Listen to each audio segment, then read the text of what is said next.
I work in my local shop in a small village in the Midlands of Ireland called Meacle.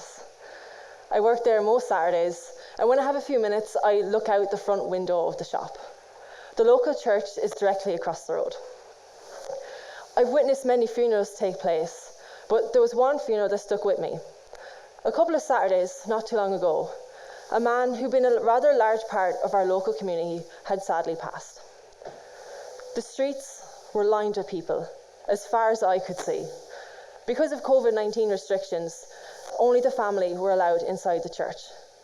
But that didn't stop our local community congregating outside. It started to rain during the ceremony, but no one moved. The hearse struggled to get down the small one-way street in the village because of the sheer volume of people there.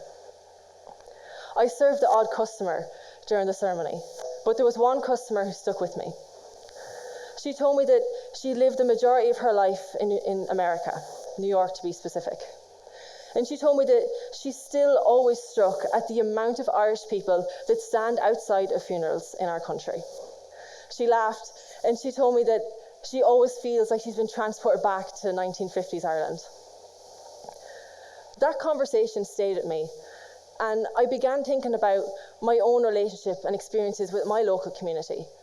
And I was quickly transported back to November 2017. But before I tell you about that, let me introduce you to my uncle.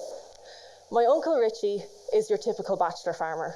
He wears his woolly jumpers and his Wellington boots, and he's one with his animals, in particular his dog.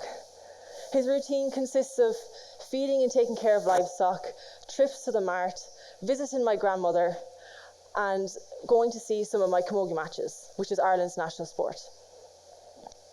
He is a kind, caring, hard-working and gentle soul, and he would never hurt a fly. But on that fateful Friday in November, his happy bubble was burst. 4 men broke into his house. They ransacked his home. They brutally assaulted him. They robbed him of what money he had and locked him into his own shed, presumably for dead. But my uncle was very lucky in that, with a bit of luck and the light of the full moon, he managed to break out of that shed and make the kilometre trek to his neighbour's house. That elderly couple opened their door to him in the early hours of the morning, and to quote my mother, they took him into their arms. They called the emergency services and they rang my mother and they helped get him sorted. Had that elderly couple not done that, who knows where my uncle could have ended up. So as you can see, from the very beginning of my uncle's story, my family story, my story, community is ever present. And from the following few weeks of that whole fiasco that followed, the moments that stick out to me are the moments of kindness from my local community. That Saturday morning, I accompanied my mother to Tullamore General Hospital to visit him on the ward. We met the ward sister there, and she let us in to see him, even though visiting hours weren't until the afternoon. It was because she'd heard the story, knew what had happened, and wanted to help. That's community. That Saturday, we went to a local fast food restaurant. We happened to meet one of my camogie teammates.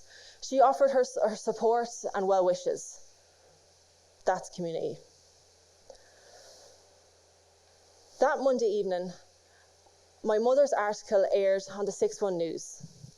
She gave her interview, and as soon as the article ended, both my mother's private phone and my mother's house phone rang simultaneously. Both were members of our local community offering their support. That is community. When I returned to school that Monday, my principal stopped me in the corridor and he asked me how I was, and I immediately burst into tears. He brought me into his office, he gave me a cup of tea and a biscuit, and we talked it all out. I left his office that day feeling reassured that if I wanted or needed anything from my school community, it would be got. That is community. Those moments of human decency carried us through those few weeks. We remember every single one of them. It takes 5 seconds to ask a question. Simple questions like, how are you? How's your uncle? how's the farm? Someone even asked us how his dog was. They mean everything. And of course, we remember every single one of them. And I will admit, it was of course hard, repeatedly rehashing the memories, the hurt, but it was therapy in a way, and it definitely did help. So if you take anything away from this talk at all, it should be that you should help your local community in any way possible.